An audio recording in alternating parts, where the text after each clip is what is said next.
Many people believe that contact sports like football and soccer are the leading cause for brain injuries, but ABC News Gillian reports about a study done by the journal Neurological Focus that researchers have found that horseback riding caused 45.2% of all brain-related injuries among adults, while sports like football and soccer were combined and their percent of brain-related injuries was only 20.2%. Equestrians should ride every horse and every stride with every precaution they can. It only takes 1 second, one decision to change someone's life forever. And that one decision to not wear a helmet when getting on a horse, some people can regret for the rest of their life. As equestrians, we ride these animals that weigh 1,000 pounds and have a mind of their own. Injuries can happen all the time, and it is our job to protect our bodies with every available equipment. Each helmet is made differently and costs different, but all have the same purpose, to protect the head.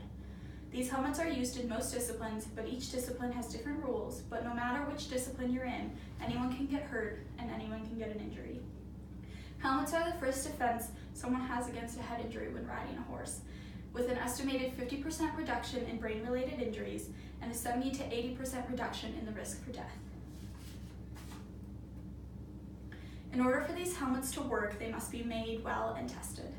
All helmets that want to become certified must go through the American Society for Testing of Materials and Safety Equipment Institution, ASTM-SEI approval tests. There are 3 tests that they must go through. These tests are explained in both Riders for Helmets, what makes a helmet safe, and the Horse Network, what goes into making a helmet. The impact test is used as a way to test the ability of the helmet to absorb a force. And the side distortion test will stimulate the helmet being smashed by a horse if it were to land on the rider. And last, the penetration test will show the resistance the helmet can offer when a sharp object comes into contact with the helmet. All ASTM-SEI helmets are made of different materials, colors, and structures, which is why each helmet has a different price. Each price reflects the materials, costs, and structures. Many people don't wear a helmet when riding because of how expensive they are.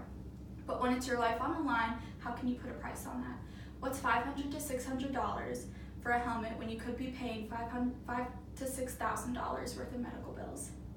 In my survey, I found that many people knew that the price of a certified helmet was anywhere from $100 to $1,000. At places like Dover Saddlery, you can find on their helmets page a wide variety of helmets with different prices and styles.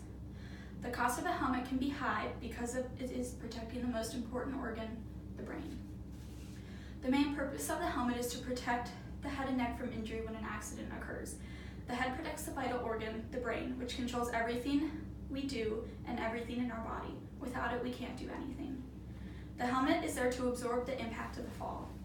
My survey showed that everyone knew the job of the helmet was to protect the neck from injury. But yet, out of the 9 people who said they had ridden a horse, 7 of them had said that they didn't wear a helmet when doing so. Along with the rules and tests a helmet must pass, there are rules and regulations for the riders on when they must wear these helmets. Each discipline in the equine world goes through the USEF, United States Equestrian Federation, and the USEF sets rules and regulations for them, and each discipline has specific rules for them. With dressage, hunter jumpers, and eventing, no matter the level, all equestrians must wear protective headgear, but disciplines like saddle seat, vaulting, and western do not mention helmets. The saddle seat division states that riders can wear top hats when in the show ring, and the western division specifically states in the USEF rulebook that the rider must wear a western hat when in competition. Why, when riding an animal that you would never have 100% control of, would wearing a helmet be anything but required? No one should ever say no to wearing a helmet when we're on a horse, because not only are they putting themselves at risk, but they are putting their families and their friends at risk of losing them. Nobody thinks that it will be them that get seriously injured when riding, so they don't wear a helmet, but then they do get hurt and now they have no protection. Just like Courtney King died, she didn't think it would happen to her. All she was doing was getting on a horse to show a movement, and the horse slipped and fell on her, causing a severe head and neck injury and caused paralysis. She used to think it is someone's right or choice on whether or not they could risk their life. But after seeing how many people look up to the high-level riders, she believes there should be a rule about helmets. She states in her book, "It should be a rule, especially at the top, because that's what people watch, what influences people the most.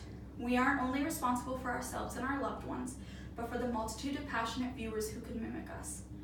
Helmets absorb the impact and the force of a fall to prevent your brain from hitting the skull. The hunter jumper here at the University of Findlay was in a bad accident over the summer. Her horse took a jump weird and flipped over and fell on top of her. It was a freak accident and nobody was at fault, but she was luckily wearing her helmet. She was taken to the hospital and was fine, but her helmet was destroyed, cracked, and broken, and had to be thrown away. Her helmet saved her life from an accident that no one could have controlled.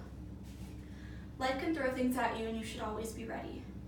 The equine world has many rules on how a helmet should be made and tested, along with rules the rider must follow on when to wear them. Nobody can predict what a horse is going to do, so wearing a helmet every time you get on could save your life. Because you never know, the one time you don't wear a helmet is the one time you need it, and something happens and it can alter your life forever.